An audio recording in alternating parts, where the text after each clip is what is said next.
Bon, faut que je m'habille, puis je vais commencer ma vidéo. Ça pourrait être pas mal.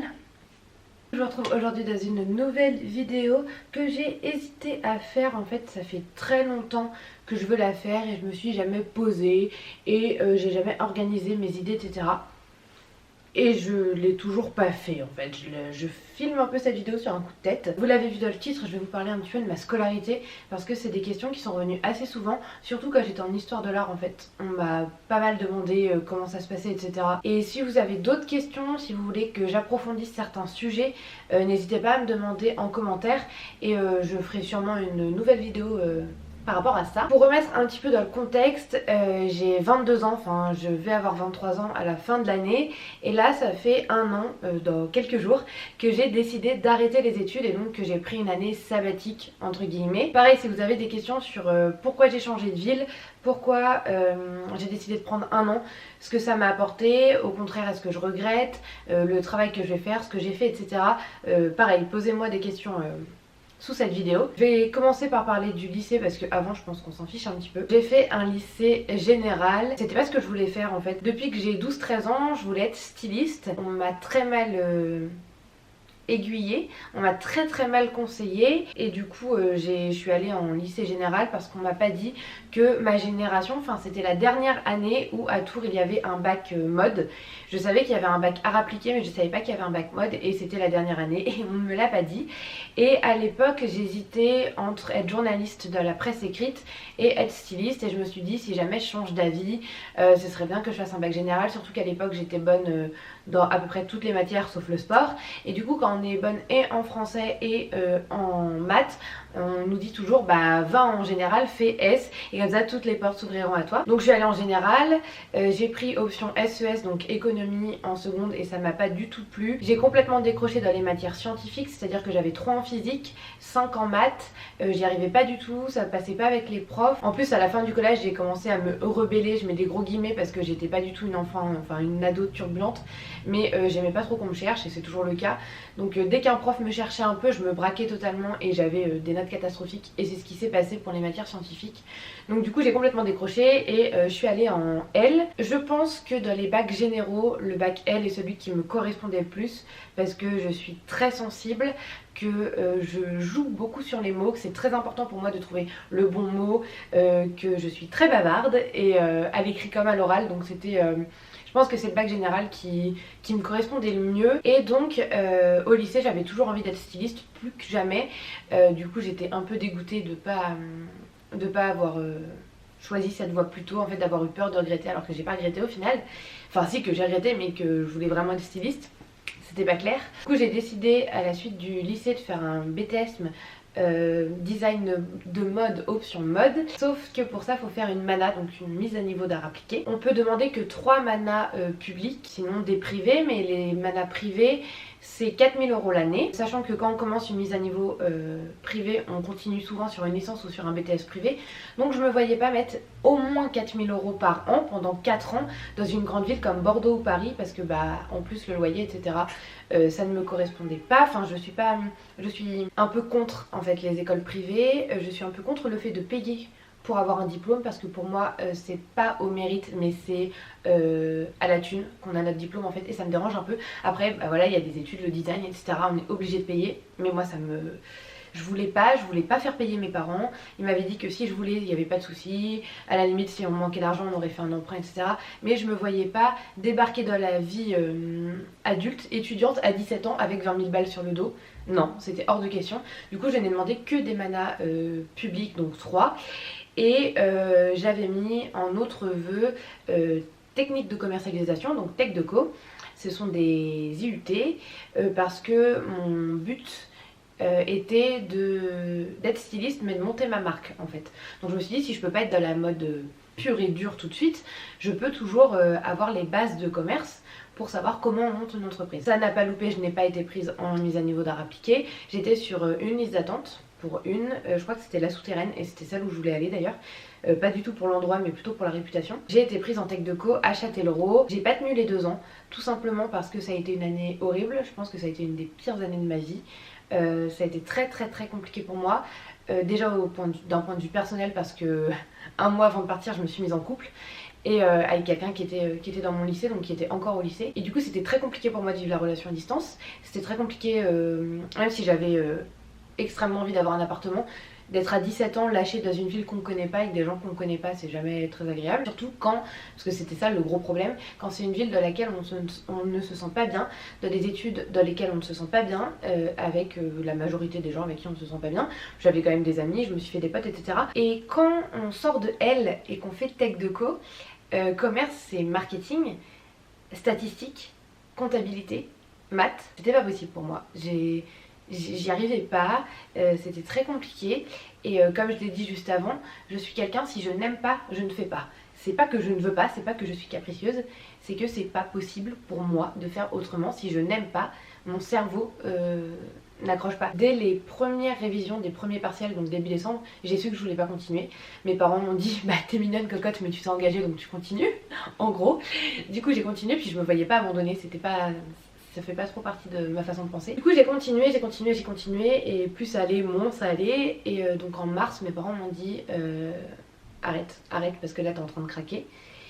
T'as le droit d'abandonner, t'as le droit de laisser tomber ses études. Et j'ai dit non, je continue parce que je suis à 1 mois et demi de mon stage, que je savais qu'en stage j'allais chez un prestataire de service, donc Camille, qui est le prestataire de service pour LVMH, pour Kenzo, etc.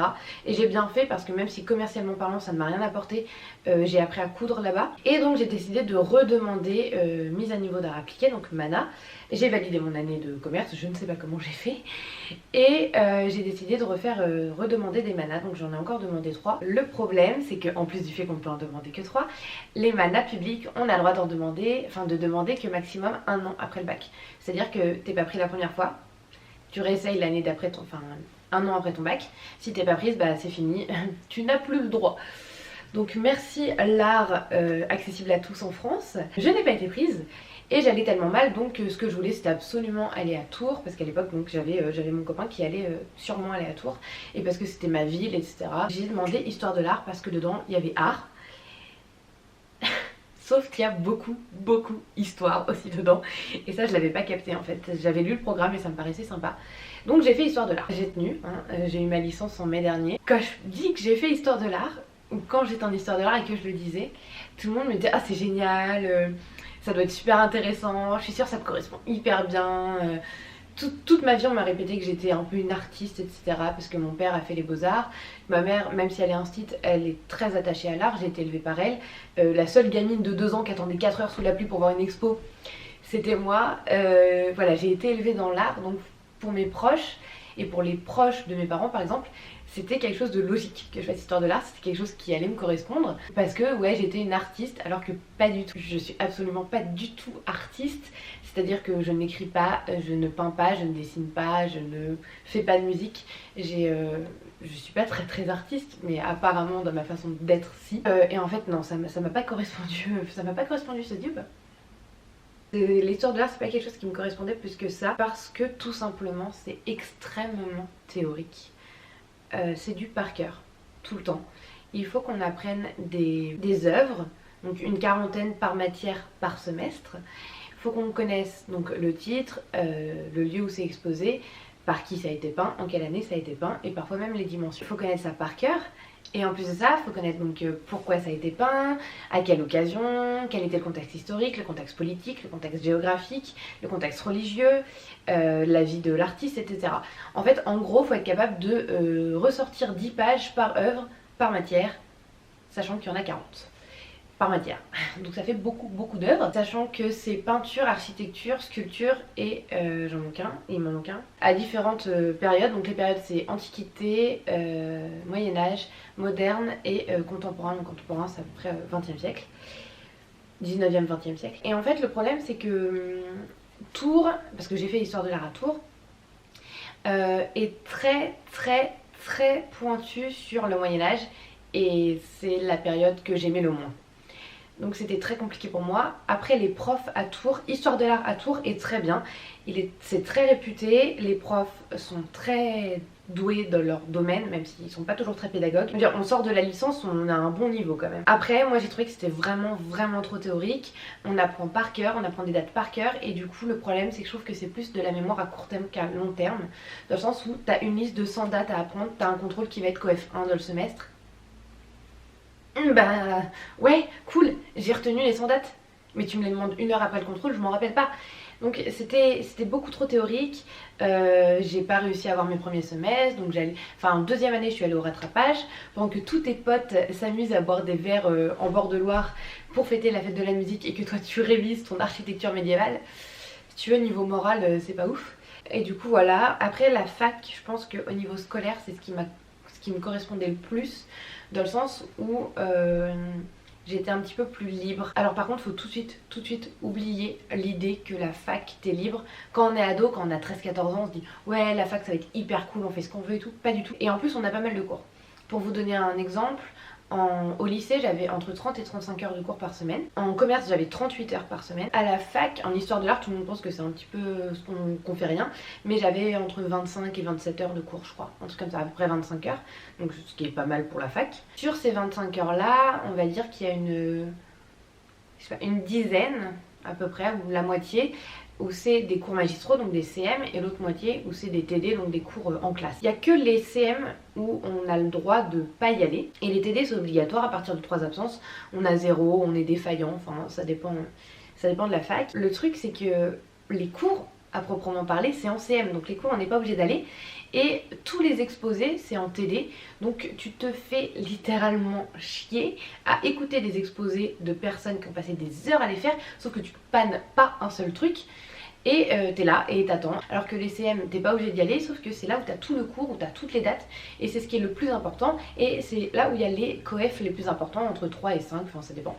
Et du coup c'est très con parce que les cours où t'es pas obligé d'aller c'est les plus importants et les cours où t'es obligé d'aller c'est les moins importants. Donc au final si tu veux vraiment réussir faut que t'ailles dans tous les cours, donc t'es pas libre. Au niveau du travail j'ai eu l'impression qu'il y en avait plus que quand j'étais au lycée, parce que enfin il y avait moins de petites choses à faire, mais par contre quand t'as un truc à faire c'est énorme. Donc un exposé par matière par semestre. Donc au final si tu les étales, vu qu'un semestre à la fac ça dure 3-4 mois, t'as au moins un truc à faire par semaine. Sachant qu'un exposé c'est au moins 20 heures de boulot, même si souvent c'est en binôme, t'as quand même énormément de travail. La fac me correspondait dans le sens où il y avait un petit peu moins de cours et où t'es un petit peu plus libre, il y a plus de monde dans la fac, donc tu passes un petit peu plus inaperçu, tout le monde se connaît pas, t'as pas des rumeurs comme au lycée ou etc. Mais en revanche j'étais pas encore assez libre, surtout en histoire de l'art, où on se dit ouais l'art on va pouvoir parler pour les commentaires d'œuvres, on va pouvoir donner notre ressenti sur l'œuvre, ce qu'on ressent, ce qu'on pense, pourquoi l'artiste a fait ça, ce qu'on voit, etc. Et en fait pas du tout, il faut apprendre des analyses par cœur de certains historiens, et t'as pas le droit de dire tiens là c'est représenté comme ça parce que je pense que ça. Non, t'as pas le droit de donner ton avis en fait. Et ne pas donner mon avis est quelque chose de très compliqué pour moi, je pense que ça s'est remarqué. L'histoire de l'art ça me correspondait pas tant que ça, et du coup j'ai décidé d'aller jusqu'à la licence parce que c'était quand même intéressant. Au niveau culture générale, l'histoire de l'art c'est génial, mais je pense que du coup je suis rentrée en histoire de l'art, j'avais 18 ans, donc de mes 18 à mes 21, c'est ça, presque 22. Et je pense que c'est pas l'âge en fait. En tout cas, c'est pas mon âge. J'en parlais beaucoup avec mon père et il me disait ah, ça a l'air super intéressant, etc.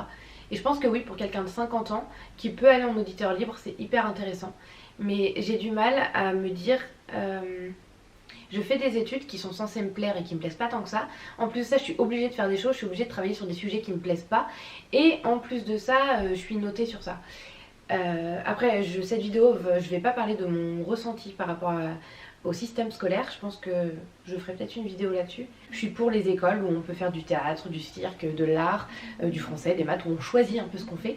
Et je trouve que même dans les études supérieures on peut pas choisir ce qu'on fait. Les options sont des options obligatoires, donc je sais pas pourquoi ça s'appelle option. Enfin bref, voilà, donc du coup la scolarité me correspondait pas tant que ça. Même si sur l'art c'était intéressant, je me vois pas à un bureau, je me vois pas travailler dans le patrimoine, ça bouge pas assez pour moi. Après je vais peut-être changer d'avis plus tard, mais pour l'instant c'est pas ce que je veux. Du coup j'ai décidé de prendre un an. Et ça je pense que ce sera le sujet d'une autre vidéo. Mais voilà, on m'avait souvent demandé mon parcours scolaire, pourquoi histoire de l'art, comment histoire de l'art ça se passait, etc. J'espère que j'ai été claire, j'ai parlé pendant un quart d'heure, 20 minutes même.